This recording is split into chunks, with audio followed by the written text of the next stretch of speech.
Welcome back to the channel. Don't forget to like, share, and subscribe my channel. Today we are explore how to create soft edge masks with mask overlay.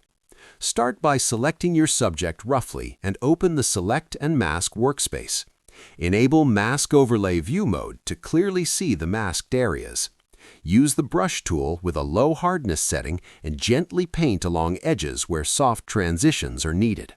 Adjust feather and smooth controls carefully to avoid harsh lines. Zoom in to refine curves and rounded surfaces. Toggle preview modes to ensure the edges blend naturally with the background. Once satisfied, output the mask as a layer mask. Soft edge masks help create realistic edits, so